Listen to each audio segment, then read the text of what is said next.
Assalamualaikum semua. Hari ni saya nak kongsikanlah cara saya buat sayur goreng. Okey, jom kita tengok caranya. Ni saya ada kacang panjang. Kacang panjang ni jiran saya bagi. Jadi tak tahu nak buat gapo, tu yang saya nak goreng kacang panjang kita ni deh. Mari saya nak tunjuk cara kita nak goreng kacang panjang ni, cara mudah-mudah tapi sedap. Ni kita panaskan minyak, lepas tu kita akan tumis dulu bawang putih. Bawang putih tu tak perlu nak hiri. Kita ketuk sahaja bawang putih kita tu deh. Tumis bagi dia naik bau, lepas tu kita masukkan pula bawang Holland dan kita masukkan lada besar. Cili hok besar tu lah, dia tak pedas. Kalau nak pedas masukkan cili padi deh. Sebabnya saya masukkan lada besar ni, saya akan letak cili giling. Dia pedas dengan cili giling tu lah.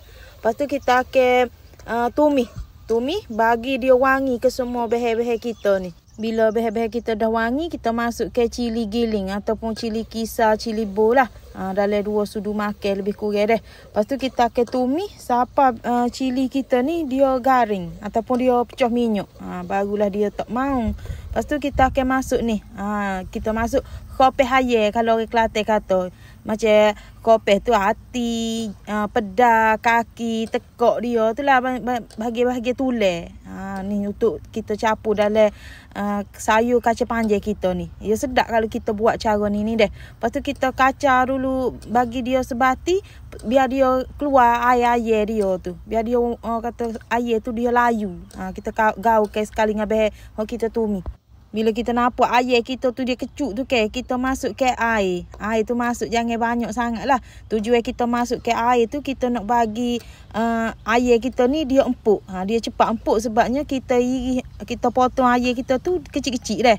Dia jadi cepatlah empuknya. Kalau kita potong besar-besar dia lambat. Tambah-tambah kita masukkan hati pedas ni dia tidak lama pun.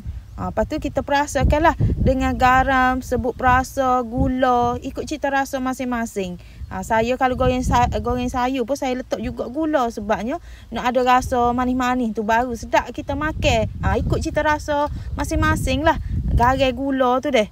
Lepas tu kita kacau ni bagi sebati sebelum kita masuk ke bahan sayur dia. Ataupun tunggu dia mendidih dulu sekejap. Kalau nak sedap lagi boleh juga masuk ke sos tirai. Tapi masa saya duk goreng kacang ni tengok sos tirai tak ada. Jadi saya letak cili bol sahajalah. Kalau ada sos tirai letaklah dalam 1 ke 2 sudu makan tu deh.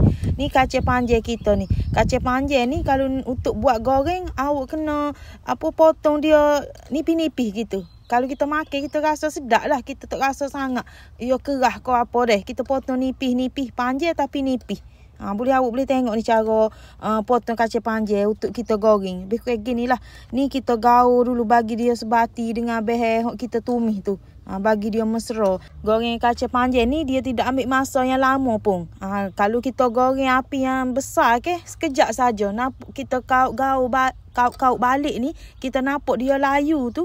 Terus boleh angkat. Jangan lama sangat. Nanti kacang kita tu dia layu, dia kecuk. Dia tak comel lah kalau kita nak tengok dia. Tak comel. Dia jadi tak warna hijau dah. Ni lebih kurang ni boleh dah kita angkat lah. Kiranya masak dah lah deh. Bau kacang panjang ni bila kita goreng dengan hati pedas kopi hayal ni dia sedap. Biasa saya goreng kacang panjang ni guna udang. Guna udang pun sedap juga. Tapi guna kopi gini pun sedap juga. Orang kata ubah selera deh. Ubah selera. Boleh buat macam-macam lah kalau kita kreatif kak. Ni hasil kacang panjang kita ni sedap kalau makan dengan nasi panas-panas ni. Ada pula ikan goreng. Memang jadi, memang nyakut makan. Okeylah, kepada yang dah menonton video saya ni, saya harap jangan lupa subscribe, like, komen dan share video saya. Okey, terima kasih semua.